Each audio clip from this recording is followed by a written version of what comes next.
Common सी problem है बच्चों की, आकर बोलते हैं अच्छा करके आए हैं और मार्क्स नहीं आते, फिर बोलते हैं पता नहीं मार्क्स क्यों नहीं आए। तो इस पता नहीं का जवाब लेने के लिए मेरे साथ इस वीडियो में लास्ट तक जुड़े रहना। बहुत सारे पता नहीं के आंसर्स आपको ऐसे मिलेंगे और आप पहुंचेंगे सीधा 90 पार। तो करना क्या है, सबसे पहले हम छोटी छोटी टिप्स लेते हैं। जल्दी से अपनी नोटबुक खोल लो और इन चीज़ों को लिखो, और जब भी आप प्रैक्टिस करो तो इन चीज़ों को माइंड में रखते हुए अपनी प्रैक्टिस करना। पहले इंपॉर्टेंट चीज़ है कि हम नंबरिंग नहीं करते। मेक श्योर आपका जो क्वेश्चन पेपर है और जो आंसर शीट है उसकी नंबरिंग आपकी आंसर शीट से मैच करनी चाहिए। अगर आपका क्वेश्चन नंबर 1 है तो उसका भी आंसर नंबर 1 ही होना चाहिए। अगर आप क्वेश्चन पहले करें या बाद में करें उससे कोई फर्क नहीं पड़ता, बट एंश्योर आंसर नंबर वो ही होना चाहिए जो क्वेश्चन नंबर है। ये बहुत इंपॉर्टेंट चीज़ है। अब जब हम क्वेश्चन का आंसर लिख रहे हैं, ध्यान से सुनना इस बात को, तो उस आंसर को लिखते टाइम बहुत लंबी लंबी कहानियां लिखने की जरूरत नहीं है, बट यस कीवर्ड्स को जरूर अंडरलाइन कर लें। बहुत सारे कलरफुल पेन अपने एग्जाम हॉल में मत लेकर जाना, सिर्फ ब्लू कलर के पेन को ही लेकर जाएंगे, एंड साथ में पेंसिल्स जो हमारे डायग्राम्स बनाने में काम आएंगे और लेबलिंग करने में काम आएंगी। Then we talk about units. Units का मार्क हमेशा कटता है बच्चों का। मैंने देखा है बच्चों ने कैलकुलेशन की, नीचे आंसर लिखा, आंसर आ गया, पर आंसर के आगे अगर आप यूनिट नहीं लिख रहे तो हाफ मार्क वहां डिडक्ट होगा, चाहे वो फिजिक्स का पेपर है, केमिस्ट्री का पेपर है या मैथ्स का पेपर है। एंश्योर आंसर लिखें, यूनिट लिखें और उसके बाद एक कंक्लूडिंग स्टेटमेंट लिखें। जैसे आपने ट्री की हाइट निकालनी है तो लास्ट स्टेटमेंट सिर्फ 5 मीटर लिखकर नहीं छोड़ देंगे। You will write the height of the tree is 5 metre, that's called the concluding statement of your. अगर आपने लिखा ट्री की हाइट 5 मीटर है तो 5 मीटर लिखना ही सिर्फ सफिशिएंट नहीं होगा। यूनिट लिख दी, नंबर लिख दिया, लेकिन जो एक कंक्लूडिंग स्टेटमेंट है the height of the tree is 5 metre, वहां जाकर आपको मार्क्स कंप्लीट मिलेंगे। तो हर स्टेप के मार्क्स मिलने हैं। आपने फिगर जरूर बनानी है, फिगर की लेबलिंग जरूर करनी है। कैलकुलेशंस जब आप कर रहे हैं तो उसके साथ साथ आप फॉर्मूला भी लिखेंगे। फॉर्मूला लिखने के भी मार्क्स होते हैं। एंड एक और बेनिफिट होता है कि अगर आपने सपोज कोई फॉर्मूला लिखा, उसकी वैल्यूज पुट की और आगे कैलकुलेशन में मिस्टेक हो गई तो आपको फॉर्मूला तक के मार्क्स टीचर देगा। That is called step marking system, जो बहुत ही अच्छा सिस्टम है। हमारे बोर्ड्स में हम इम्प्लीमेंट करते हैं और जब हम नोटबुक्स चेक करते हैं तो इन सब चीज़ों को माइंड में रखते हुए ही हम नोटबुक्स चेक करते हैं।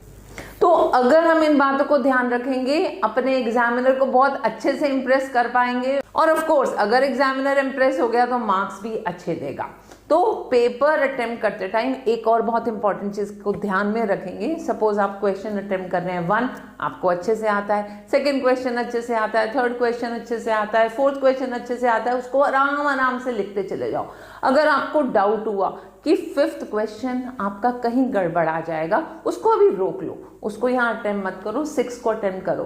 क्योंकि जब आपका एग्जामिनर नोटबुक्स को चेक कर रहा है तो उसने आपकी एक इमेज अपने माइंड में बना ली है। अब टीचर ने आपको देखा तो हुआ नहीं है कि ये बच्चा कैसा है दिखने में या कैसे ड्रेसअप होता है, बट यस आपने अपनी नोटबुक को कैसे प्रेजेंट किया है, कितना इंटैक्ट वर्क किया है, उस टाइम करेक्शन करते हुए उसका जब हाथ नहीं रुक रहा तो उसने एक आपकी इमेज बना ली है, ये बच्चा बहुत इंटेलिजेंट है। अब आपने स्टार्टिंग से बहुत अच्छे अच्छे क्वेश्चंस किए, 4-6 पेज अच्छे से फिल किए, टीचर अच्छे से फ्रीली दिल खोल के आपको मार्क्स दिए जा रहा है, और लास्ट में आके देखता है 2 क्वेश्चन 3 क्वेश्चन जहां पर आपको कुछ कुछ डाउट्स थे जिनको आपने बाद में अटेम्प्ट किया, तो उन क्वेश्चंस को जब टीचर चेक कर रहा है तो उसने आपकी इमेज बना ली है कि आउट ऑफ सपोज 30 क्वेश्चंस इस बच्चे ने 27 क्वेश्चंस अच्छे से किए हैं।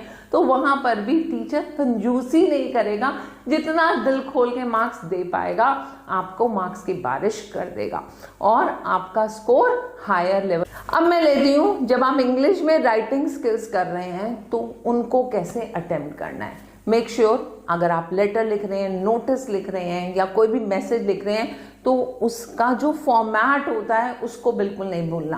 दैट मीन्स मैसेज लिख रहे हैं तो टॉप हेडिंग लिखेंगे मैसेज, एंड अगर कोई स्टोरी लिख रहे हैं तो स्टोरी का जो टाइटल होता है ना, इवन आपको उसके भी मार्क्स मिलते हैं। सो एंश्योर आपने टाइटल लिखा, उसको अंडरलाइन किया, फॉर्मेट को फॉलो करते हुए अपनी लेटर राइटिंग की, स्टोरी राइटिंग की, एंड इंश्योर लास्ट में आपका कंक्लूजन जरूर आना चाहिए। एंड जब आपने पूरा बॉक्स बनाया, सपोज आपने मैसेज लिखा, बॉक्स क्रिएट किया, तो आंसर आपका अलग से चमकेगा, इंटैक्ट दिखेगा। और इंग्लिश में स्पेशली जब आप लेटर राइटिंग, मैसेज राइटिंग या स्टोरी राइटिंग कर रहे हैं, तो लिखने से पहले लास्ट पेज पे जाके अपने पॉइंट्स को लिख लें कि मैं इस लेटर में ये पॉइंट्स कवर करने वाला हूँ। एंड अगर आपने वहां पर देखा कि कौन सा पॉइंट पहले आना चाहिए, बाद में आना चाहिए, तो वो आपका एक रफ वर्क में काम हो जाएगा।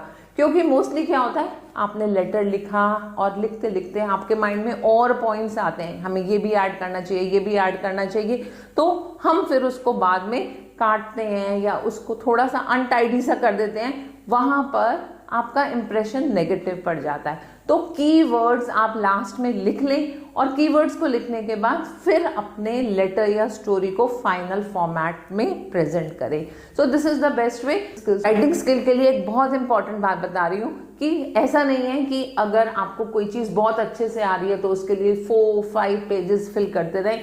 अपने को एक टाइम फ्रेम में बांध कर रखें जिससे आपका remaining part of the paper छूट ना जाए। बिकॉज ऐसा नहीं है कि अगर 4 मार्क्स का क्वेश्चन है और आपने उसको 3 पेजेस में फिल कर दिया तो टीचर आपको 8 मार्क्स दे देगा। मार्क्स तो 4 में से ही मिलने, और आप अगर वर्ड लिमिट को क्रॉस कर देते हैं तो वहां पर भी आपका एक नेगेटिव इम्पैक्ट जाता है कि बच्चे को लिमिट्स नहीं मालूम। दैट्स वाई हर चीज को अपने टाइम फ्रेम में रखकर करेंगे और देखो आप कितना अच्छा परफॉर्म कर पाओगे। So always remember, toppers not only study harder but they present their paper in a better way। और तुम भी उनमें से ही हो।